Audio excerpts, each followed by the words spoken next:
Greetings, it is Szentai Gábor, and the Hungarian History Podcast, the 13th episode is here. It is still the only English voice focusing entirely on Hungarian history. In these first episodes, I am trying to outline the Hungarian-Ottoman Wars between 1366 and 1699. We have seen how the Ottomans were widening their conquest territory after 1526 and how Buda fell in 1541, not surprisingly because of the Habsburg interference. Several Hungarian castles fell after this, while Sultan Suleiman widened his logistic route towards Buda, keeping an eye on his desired target, Vienna. As we saw, East Hungary had remained mainly untouched by Ottoman swords so far. But when the Habsburgs reached out their hands to gain control there as well, it became a battlefield. To understand the reason of the great Ottoman campaign of 1552 against the Habsburg-ruled Western Hungary, we need to describe the events in Transylvania at first. After the death of King Szapolyai János in 1540, it was Friar Martinuzzi György, one of the late king's most trusted advisers, who effectively governed eastern Hungary. He served as one of the official guardians of the infant János Zsigmond, son of Queen Isabella. Acting on behalf of the child king, Friar György had to carefully balance the competing interests of the Habsburgs and Sultan Suleiman. Martinuzzi's position was far from easy. His relationship with Queen Isabella was tense and distrustful. Though a priest by calling, he was also a skilled politician and capable military leader. In many ways, the true architect of what would later become the Principality of Transylvania. Under the terms of the Treaty of Nyírbátor, it was agreed that Martinuzzi, known as the White Monk, would hand over Transylvania to King Ferdinand in exchange for support against the Ottomans. Queen Isabella knew nothing of this deal. At this time she was staying at Deva Castle, enjoying festivities far removed from the political maneuvering. But when the details of the treaty reached her, she acted quickly.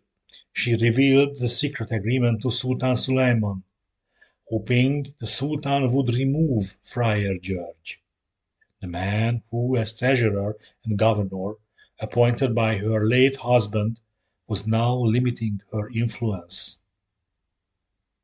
Suleiman acted swiftly.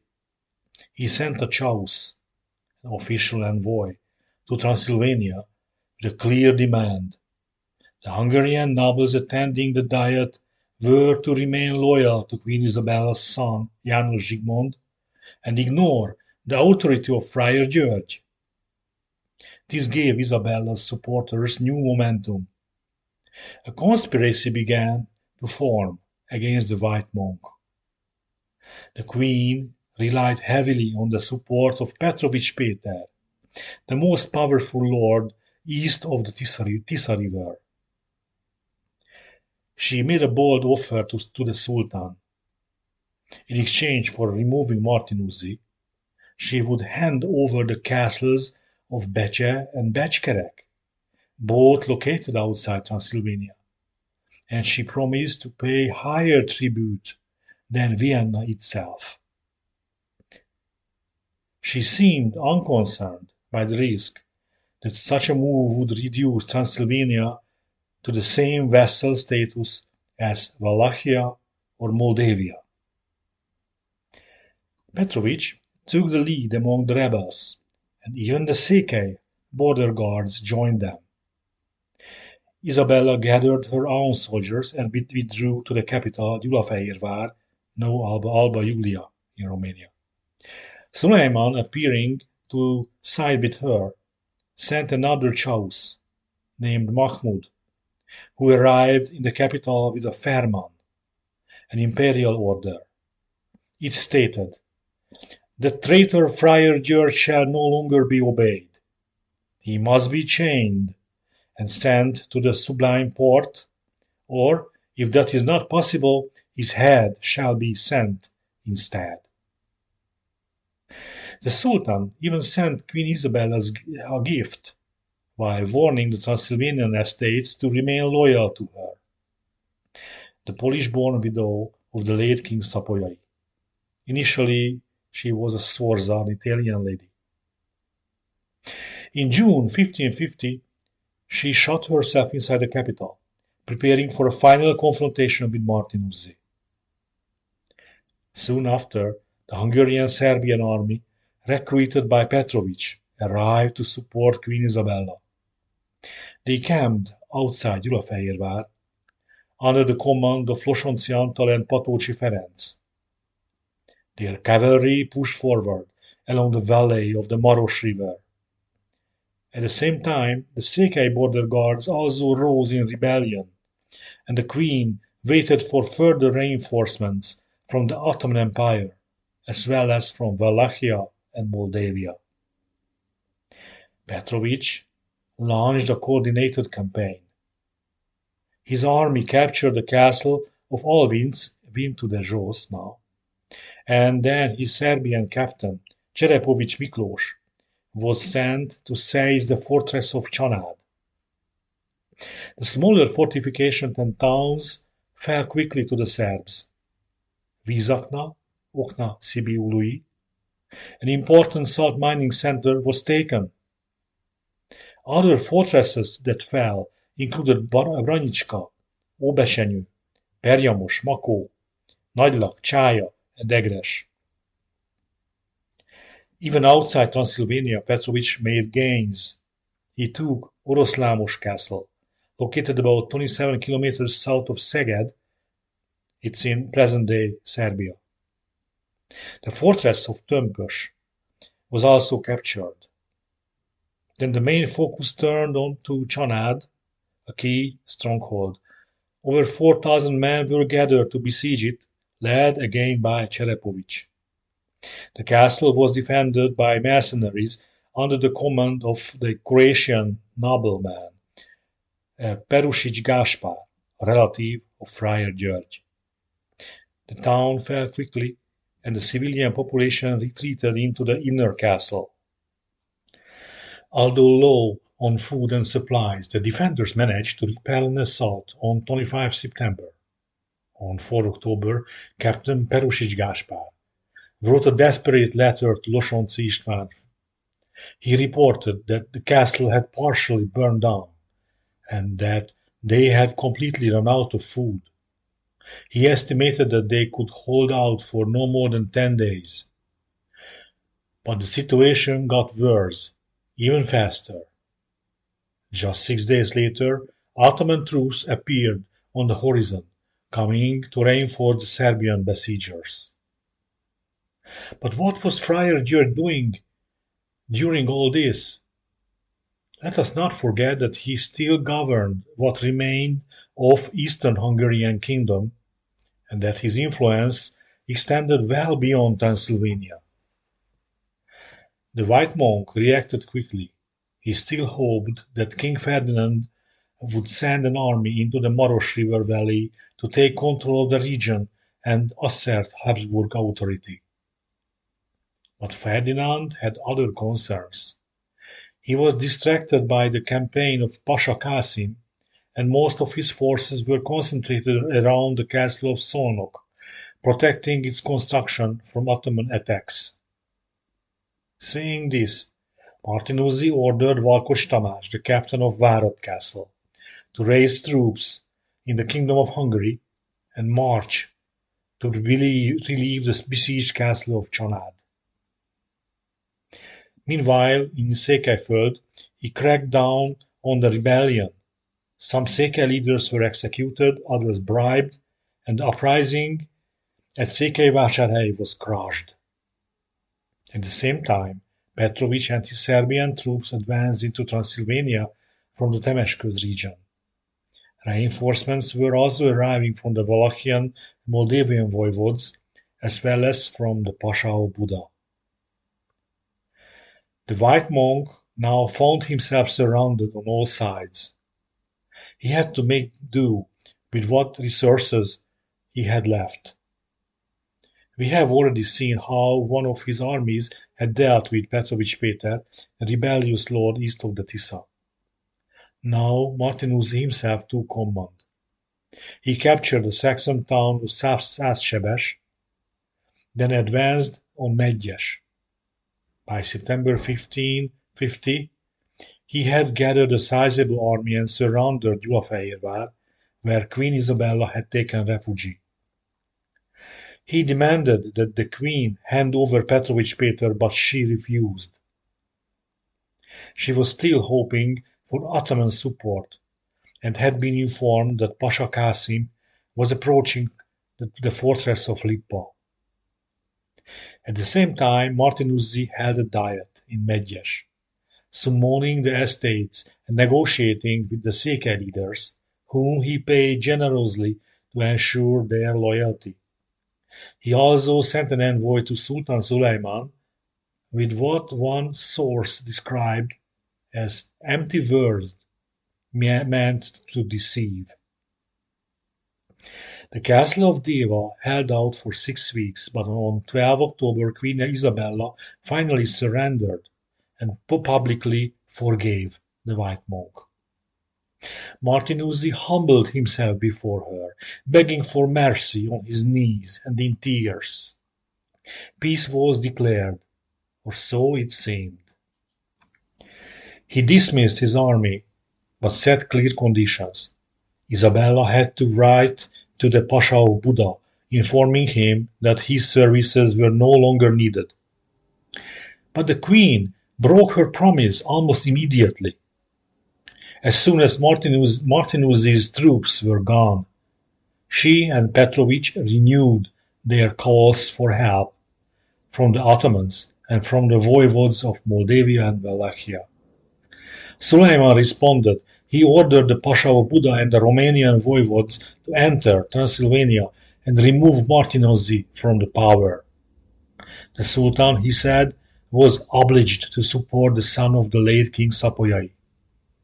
A new invasion was about to begin. By 22 October, Pasha Qasim's army had already reached Lippa castle. The next day, seeing the danger, Martinuzzi urged Ferdinand's commanders to enter Transylvania. Soon Moldavian forces crossed into Székely territory, and Wallachian troops reached the Vöröstorony Pass in the southern Carpathian Mountains. Realizing how unwise it had been to disband his army, the white monk called for an armed diet at Torda on 29 October. The ancient symbol of general mobilization, the bloodied sword, was carried around the assembly. According to old Hungarian law, anyone who saw it was obliged to take up arms. While Martinuzzi was rebuilding his forces, Cherepovich, now commanding 8,000 men, was pillaging the Csanád region. But then came a decisive blow. Captain Varkos Tamás, Martinuzzi's man from Várad Castle, launched a surprise dawn attack and crushed Cherepovich's army in a fierce ambush. Varkos quickly retook all the castles along the Maros River and captured valuable spoils from the Temes region. It was Petrovich's home territory. By early November, Petrovich's entire army had been defeated. With danger on every side, the population of Transylvania rose. Martinuzzi mobilized the Székelys, the Saxons, the peasants, and all able-bodied men.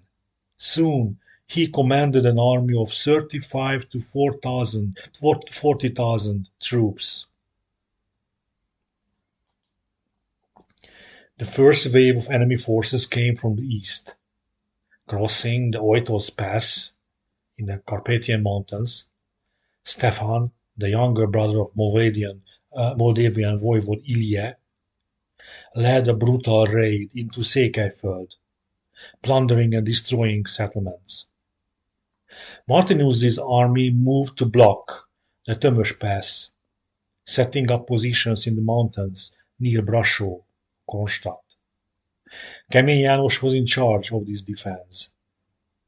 Meanwhile, another force of 5,000 soldiers under Kendi János was sent to face Voivode Radu of Wallachia. They marched through Nagyszeben and into the Saxon lands near Herceg. There, Kemény's troops engaged and defeated the Wallachian army, pushing them back towards the Maros Valley.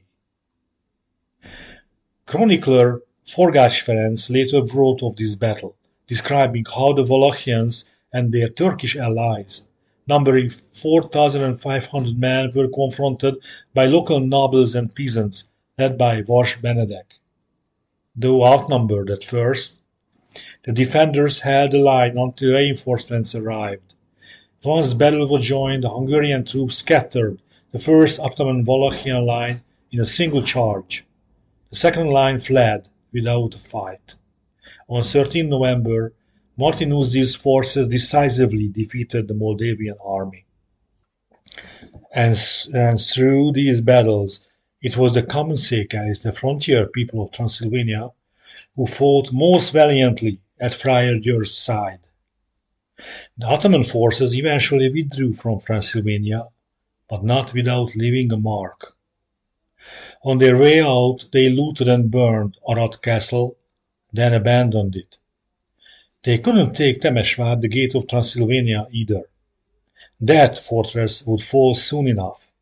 The next episode will tell its full story. When Pasha Qasim heard of the White Monk's victories, Queen Isabella urged him to return to Buda. She followed soon after, pleading with Friar György and, in the end, agreeing to the terms of the Treaty of Nyírbátor on 30 November. But the peace was fragile. The following year, Martinuzzi had to defeat Isabella's army once more. Eventually, he forced her to resign. By the summer of 1551, Friar György, now Cardinal of the Church, appeared to be the sole ruler of Transylvania. At the time, no one could have imagined that by the end of the year he would be assassinated in December 1551 by order of King Ferdinand himself. As a result of this, between 1551 and 1555, Transylvania fell in Habsburg hands, according to the Treaty of Szászsebes. King János Zsigmond and Queen Isabella resigned and ceded Transylvania to Ferdinand. General Castaldo was appointed by the king to maintain military control. King Ferdinand's auxiliary troops finally also arrived. For now, Martinuzzi's forces were joined by the 9,000-strong army of Italian mercenary commander Count Giovanni Battista Castaldo. His Habsburg host, Germans, Bohemians, Spaniards, Italians and Hungarians, united with the troops of Báthory and Nádasdy. Together they forced the Ottoman army to retreat. When the Ottomans retreated, Lipa castle remained in their hands. It had fallen earlier when its Serbian defenders surrendered it. Now the White Monk, with the forces of Nádasdy, Castaldo and Pallavicini Sforza, moved quickly to besiege it. Bey Ulema, the captain of Lipa, soon agreed to yield the fortress, and Martinuzzi promised safe conduct to the Turkish garrison in return for their surrender. This victory would also seal Martinuzzi's fate. When Castaldo saw the Turkish garrison marching away unmolested on 28 November, he was astonished and accused the White Monk of treason. He wrote to King Ferdinand and Emperor Charles V, repeating the charge. At the same time, Friar György was in talks with several Ottoman pashas in southern Hungary, hoping to buy time. Castaldo used this as proof to convince Ferdinand, who then ordered the assassination of the monk, by now a cardinal of the church. Castaldo turned to Martinuzzi's own secretary, called Marco Aurelio Ferrari, to carry out the deed. On the night of 1617 December 1551, the white monk was in his palace at Alvins. Believing the removal of his bodyguards to be a sign of peace, he waited for Ferdinand's man, suspecting nothing. Then the killer struck. Ferrari, joined by General Sforza Pallavicini's men, namely Lorenzo Campeggi, Giovanni Munino, Mercada, Scaramuccia, and two Spanish soldiers, they shot the 69-year-old cardinal twice with muskets, then stabbed him 75 times. His last cry was "Jesus Maria" before he fell to the floor. After the murder, his killers desecrated the body, cutting off his hairy ear and sending it to Ferdinand, then left him unburied for 70 days. The household fled the castle in fear.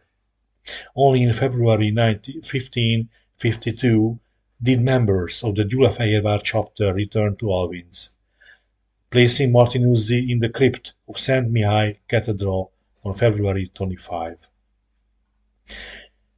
When Queen Isabella heard of the murder, she reportedly rejoiced, then later mourned him.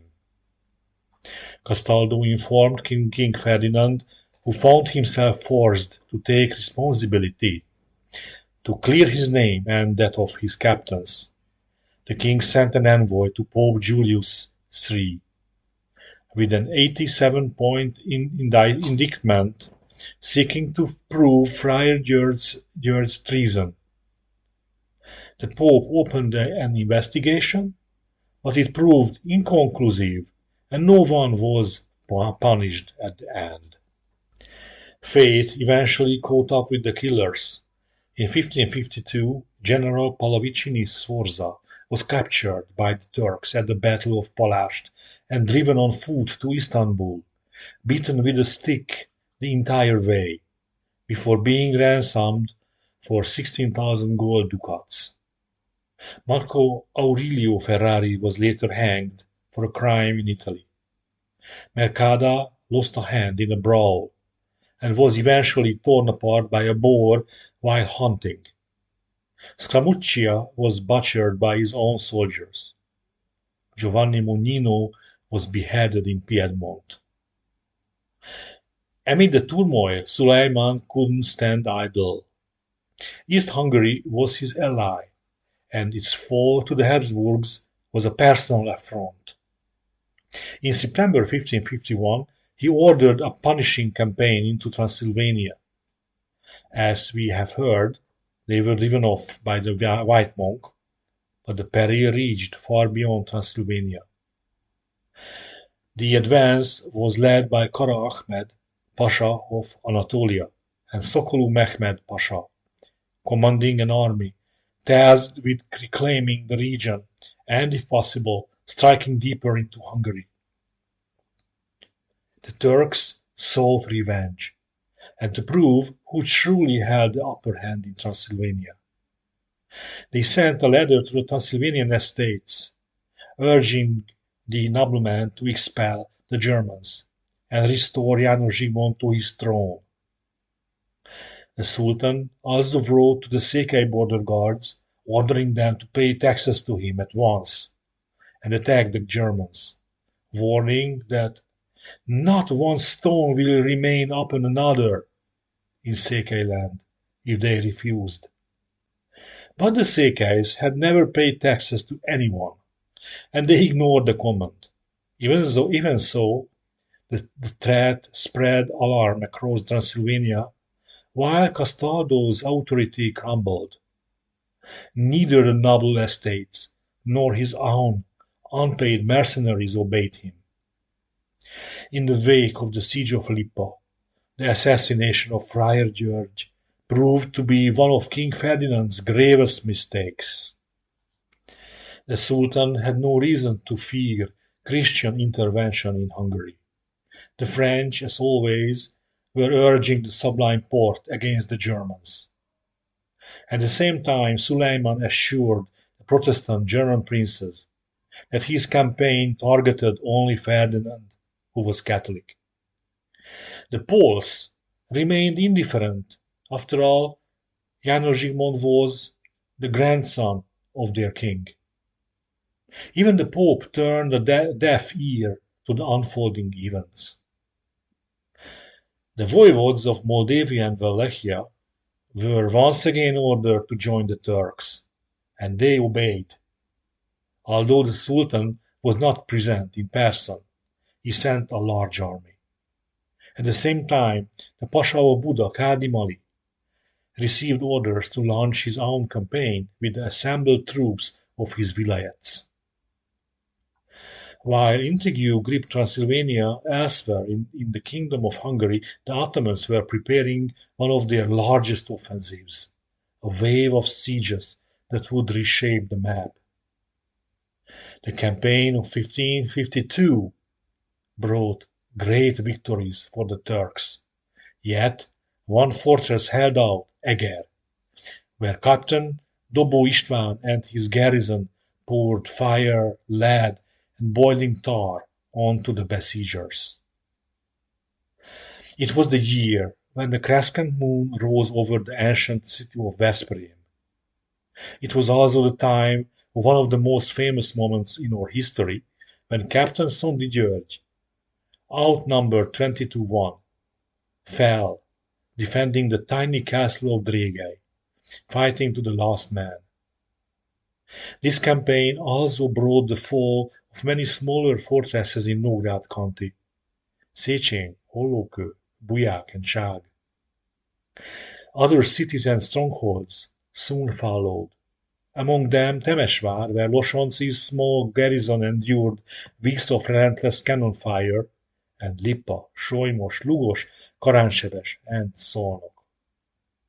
Each of these sieges deserves its own tale, and in the coming episodes they will have it. But first, we march to Temesvár. Now it's called Timisoara. And so, in our next episode, we return to the Castle Wars, continuing our long journey through this turbulent era with a detailed account of the siege of Temesvár in 1552. If I simply listed the events, they would remain only names. Instead, I will tell you the full stories of these sieges, to show the terror of those days, all the way to the outbreak of the 15 Years' War in 1591. Prepare yourself, for I will not hide a single heroic deed from this vital period, when Hungary stood as a shield for Western civilization, against one of the most dangerous campaigns ever to threaten Europe. In those 2 years, Hungary's frontiers blazed with fire. What had once been scattered border skirmishes became a chain of desperate last stands.